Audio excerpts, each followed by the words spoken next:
गालिब भाई जी, कैसे हैं? यार बड़े दिन बाद। और इस तरह आप कितनी देर से आप बैठे हैं, मुझे अभी नजर आया। नहीं, वो मैं थोड़ी देर पहले ही आया हूँ बस। तो ये जो आज बात, हाँ जी, क्या क्या क्या क्या कहना चाहेंगे मैं सर आप? कह रहा हूँ ये जो बात जो भी ह्यूमन भाई ने पॉइंट आउट की है, मैं समझता हूँ कि ये बेसिकली ये ये रिलीजियस अंडरटोन्स इसकी होती हैं। चाहे क्रिश्चियन हो, चाहे मुसलमान हो, मुसलमान गजवा हिंद का इंतजार करते रहते हैं। हिंदू जो है वो अखंड भारत का इंतजार कर रहे हैं, क्रिश्चियन जो है वो आर्मागेडन का इंतजार कर रहे हैं। ये रैप्चर सब कुछ, रैप्चर हाँ, रैप्चर। रैप्चर। हाँ, मतलब अब ये बात है कि ये सारे इसी तरह, और मैं समझता हूँ कि जो भी बंदा इस तरह की जो है ना वो एक सब कुछ जलने के बाद नई दुनिया बनने की बात करता है, वो असल में वो डॉगमा ही से कर सकता है। अब एग्जैक्टली। जैसे एक बात है जी, ये कहते हैं जी अखंड भारत बन जाए, मुझे बताएं जी, नॉर्थ कोरिया और साउथ कोरिया में कितना का पावर डिफरेंस होगा अगर कन्वेंशनल वार की बात की जाए तो? Not a lot I think. नहीं सर, बहुत ज्यादा। वो 1960s के जहाज उड़ा रहे हैं अभी तक, और वो उनमें से भी ओह आधे नहीं। Yes sorry. हाँ वो सॉरी, वो मैं सिर्फ न्यूक्लियर पॉइंट ऑफ व्यू से बात कर रहा था। हाँ वो बात आपकी ठीक है, उनका उनका कन्वेंशनल, यस कन्वेंशनली उनकी। कन्वेंशनल वार में कुछ भी नहीं है, मगर डिटरेंट लेकिन क्या है? उनकी आर्मी बहुत बड़ी है मेरा ख्याल सेकंड हाँ, के थर्ड लार्जेस्ट हाँ, आर्मी। मगर मसला ये है कि डिटरेंट क्या है? न्यूक्लियर डिटरेंट है। मतलब मैं तो कहता हूं कि इनको बैठ के प्रार्थना करनी चाहिए, भगवान से दुआएं मांगनी चाहिए कि पाकिस्तान कभी डिसइंटीग्रेट ना हो। और हम, मैं भी यही करता हूं। मैं मतलब मैं नहीं चाहता कि पाकिस्तान कभी भी किसी ऐसी सिचुएशन पे पहुंचे जहां पे, क्योंकि न्यूक्लियर क्राइसिस आ गया तो उसको छोड़े। कौन सी फौज उसको संभालेगी? सर उसको छोड़े ना, वही तो मैंने भी इनको बताया ह्यूमन बीइंग जी को। मैंने कहा ये कितना अहमकाना सा ख्वाब है कि 2025 में पाकिस्तान खराब हो जाए, हाँ, तो हाँ, मौलवी आके बैठ जाए, उसके हाथ में बम आ जाए। हाँ, 1 करोड़ जहादिया उन्होंने बैठा हुआ, उन्होंने तो कस्बा हिंद चढ़ा देना, फिर की करोगे तुसी? हाँ। मतलब खादम हुसैन रिजवी अमेरिका का से कोई चेला ये शहीद से आलवी जैसा कोई वजीर आजम बन जाए, सर वो तो चला देगा। अमेरिका से सर अमेरिका से इराक की कितनी पॉपुलेशन थी? मेरा ख्याल 10 मिलियन 12 मिलियन इराक की पॉपुलेशन थी। बिल्कुल, कुछ ज्यादा उनसे नहीं। अमेरिका की सुपर पावर से उनसे 10 मिलियन की पॉपुलेशन कंट्रोल ली, उसमें से 10 मिलियन में से 1 मिलियन लोग जाती होंगे। वो उनसे 10 लाख 22 करोड़ उनसे को काबू नहीं संभालेगा। हुए। 22 करोड़ को पाकिस्तान की संभालेगा। पाकिस्तान की 22 करोड़, ये तो वो कीड़ा है, ये तो वो सांप है। यानी एक मजहबी जज्बा जो होता है, ये तो एक वो चीज सांप है। इसको बड़ा छेड़ने का तरीका होता है। ये यहाँ पे ख्वाब देख के बैठे हुए हैं 2025 में पाकिस्तान डिसइंटीग्रेट हो गया। पाकिस्तान डिसइंटीग्रेट हो गया, आर्मी की बुराइयां करते हैं ये। आर्मी हो भी गई तो आर्मी में ये आर्मी जैसी भी है, इसने उसको रोका हुआ है। अच्छा। अच्छा, वो मैं जो बात बात यही है कि देखें जी, मैं समझता हूं कि हम जैसे आप और मैं बात करते हैं, और भी जितने हमारे दोस्त हैं वो बात करते हैं, वो हमेशा ये बात करते हैं पाकिस्तान और इंडिया के दरमियान पीस होना चाहिए। ये बात नहीं करते कि जी पाकिस्तान को तोड़ दो, तो ये कर दो, तो वो कर दो। मैं समझता हूँ जो बेवकूफ़ी पिछले 70 साल से पाकिस्तान बार बार करता आया, अब इंडिया भी वही करना चाहता है असल में। और ये जितने अखंड भारत वाले और भक्त जितने उठे हैं ना, ये सारे के सारे यही समझते हैं कि जी पता नहीं इन्होंने कुछ जीतना है। आज की डेट में सबसे बड़ी विक्ट्री ये है कि आप प्रोग्रेस करें, आप पीसफुल हों, आप रिलीजियस डॉगमा को छोड़ें। और ऐसे लगा कि मैं कभी इमेजिन भी नहीं कर सकता था कि इंडिया को जाकर 21st सेंचुरी में भक्तिज्म का जो है ना वो लगेगा, जो है ना दोबारा से रिवर्स गियर लगेगा। आप देखें कि जी अब ये लोग भी भक्तवादी, भक्तगर्दी, भक्तरिज्म इन्होंने भी शुरू कर दिया है। मुसलमानों ने तो बड़ी देर से टेररिज्म शुरू किया था, अब ये भी उसी लाइन पे चल पड़े हैं। तो यार कोई होश के नाखुन लो। हम तो कहते थे इंडिया आगे जा रहा है, तो दिन ब दिन एहसास ये हो रहा है कि ये तो पीछे जा रहा है। वो इस तरह तो रिवाइवलिज्म सर, ये रिवाइवलिज्म की वजह से हुआ है ये जो। इसीलिए तो मुझे इससे बड़ी चिढ़ होती है जब ये लोग अपने पुराने, जिनसे कोई इनका रिलेशन नहीं है, we are proud of our हाँ, एंसेस्टर्स ये जो एंसेस्टर्स का जो कीड़ा इन्होंने डाला हुआ है, तो वो एक अजीब किस्म का फेक प्राइड डाल देते हैं। और ये कंपेयर किससे करते हैं कि पाकिस्तान अरब में अपने एंसेस्टर ढूंढ रहे हैं, तुर्की में अरब। तो ये हम तो कम से कम अपने खित्ते से ही हाँ, एंसेस्टर ढूंढ रहे हो भाई। एंसेस्टर आपके नंगे पैर घूमते थे, अपनी पिठियां जो है पत्थरों के साथ साफ करते थे, पत्तों के साथ साफ करते थे। इसमें क्या, तो उस वक्त के लोग थे, उनकी उस वक्त की सोच थी क्या इसमें? बस बस ये एक अजीब किस्म का इन्होंने कॉन्सेप्ट रखा। और ये अखंड भारत का बड़ा, देखिए अखंड भारत के, ये आपके इसके बारे में क्या ख्याल है? मैंने कहा जो अखंड भारत अगर होता भी है, लेट्स जस्ट से ना, क्योंकि borders evolve all the time, I have no emotional attachment with anything, I am a globalist.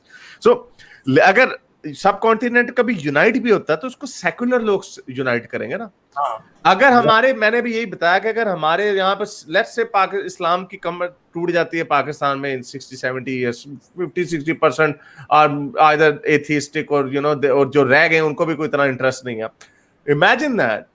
तो क्या वो अगर उस वक्त भारत में ये अखंड भारतीय चल रहे हैं जो भक्त फिर रहे हैं जो कह रहे हैं हमारे एंसेस्टर्स तो हम तो विमान बनाया, ये गाँव मूत्र पियो वगैरह वगैरह, उस वक्त के जो होंगे गोबर रेडिएशन पाकिस्तानी से बचाता है जी, गोबर रेडिएशन से बचाता उस वक्त, हाँ वो गोबर चिप बनी हुई है, है।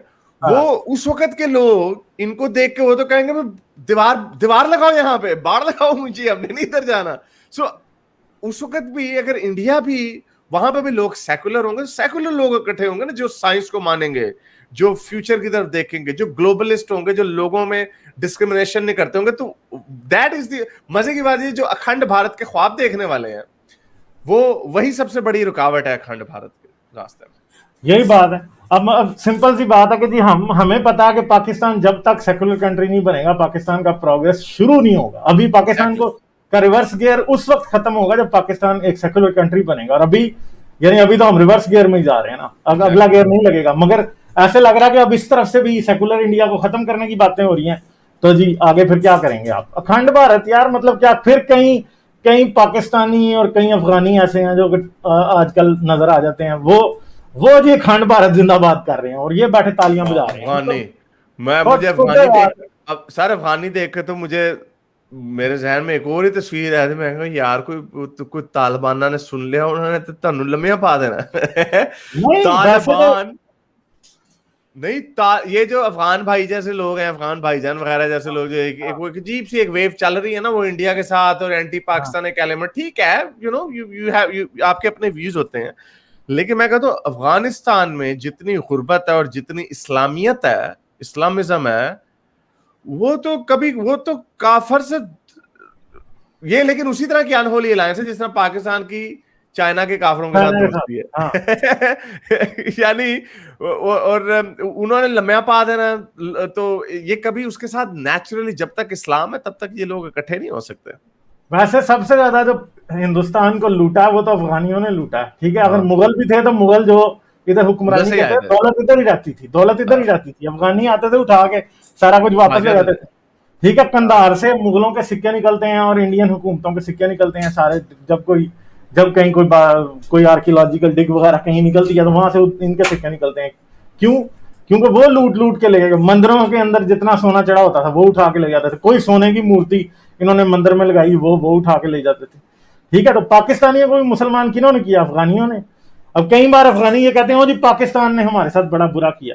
ठीक है, किया बुरा, मानते हैं ये बात, मगर मसला ये है कि लेकिन जो अच्छा, 1000 साल आपने जो बोया था वो अभी काटते हुए अभी 50 साल नहीं हुए, अभी और 40 साल से तो और काटना पड़ेगा।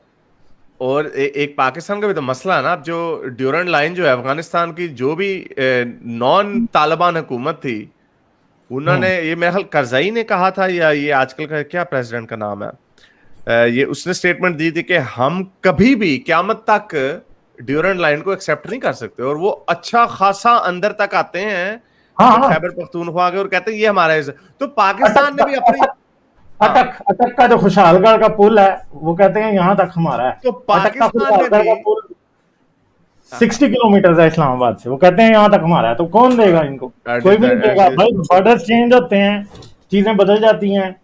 ठीक है, पाकिस्तान अगर एक बॉर्डर पे खींची हुई लकीर है, नया मुल्क बन गया, पाकिस्तान भी टूट सकता है, इसमें कोई वो नहीं है, टूट सकता है। सारी बात है कि अगर गर्ल्स लाइन पे जाएंगे टूट सकता है, और इंडिया भी टूट सकता है, इसमें कोई वो हैरानगी वाली बात नहीं है। पूरी अगर आप पूरी हिस्ट्री भरी हुई है, पूरी हिस्ट्री भरी हुई है ना ये। जब अब जिस तरह हम लोग देखते हैं, मैं तो ये देख के वो एक पूरी एक सैसनेड एम्पायर की और पर्शियन एम्पायर्स की मैं देख रहा था, किस तरह evolution from the time of Cyrus the great से होके, यानी वो किस तरह वो बदलता रहता है। हालांकि ईरान की ज्योग्राफी जो है वो बड़ी माउंटेन से सिक्योर्ड है, एक तरीके की नेचुरल बैरियर्स है। हमारे तो इधर बैरियर्स अब ऊपर हिमालय में तो है, लेकिन इधर पंजाब के प्लेन्स और डेजर्ट वगैरह और अफगानिस्तान तक जाते हैं। लेकिन उसके बावजूद आप अपने मौर्य डायनेस्टी वगैरह से लेके सारे एंड तक लाएं, मुगल तक लाएं, गोरों तक लाएं, बॉर्डर्स कॉन्स्टेंटली इवॉल्व हो रहे हैं। और ये जो 1947 से जो हमने बने थे, ये कैसे समझते हैं? बस वो एक वो भक्तिज्म ही है, मेरा ख्याल वो एक ड्रीम ही है। वो सही बात आपने शुरू में की है कि क्रिश्चियन जो है वो रैप्चर का, आर्मेगेडन का हाँ इंतजार वो कर रहे बैठा हैं। उसका इंतजार कर रहे हैं, वो आर्मागेडन ज्यूज यीशु आ वो जाएगा। ज्यूज किसका इंतजार कर रहे हैं? वो जो वो भी मसाया का इंतजार कर रहे हैं। नहीं, वो हैकल के सुलेमानी का, हाँ वो वो उसका क्या? थर्ड टेम्पल बनाने का इंतजार कर रहे हैं, ठीक है। हाँ, तो अब उनको मोमिनी भी थोड़ी थोड़ी राम मंदिर के बनने के बाद उनको भी उम्मीद मिल रही है कि वो भी बना सकते हैं। मोमिनीज अपने इमाम मेहदी का इंतजार कर रहे हाँ, हैं। हाँ, ये और अखंड भारत। पता नहीं अब बुधा वाले भी सोच रहे होंगे कि बुधा वापस आएगा कि नहीं, अब ये सोचने की बात है। मैं मतलब मुझे पता नहीं है वैसे, हैं ये भी कोई हो सकती है बात, मगर इशू ये है कि ये सब डॉगमा है, और जितने भी ये लोग हैं जो इस तरह की बातें करते हैं, वो भाई होश के नाखून लो, को समझो थोड़ी बात को। अब आप वो बातें कर रहे हैं जो आज से 100 साल पहले रेलिवेंट नहीं नजर आती थी, आज वो अब आप समझ रहे हैं कि वो रेलिवेंट नजर आएंगे। ऐसे नहीं होगा, आपको समझना पड़ेगा चीजों को।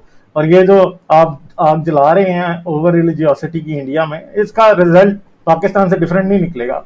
ये आज आप हमारे लफ्ज लिख लें, 10 साल बाद ऐसा ही हो। क्योंकि ट्राइबलिज्म है, ये ट्राइबलिज्म है। और नहीं सर, बड़े लोगों को नजर आता है ये हो रहा है।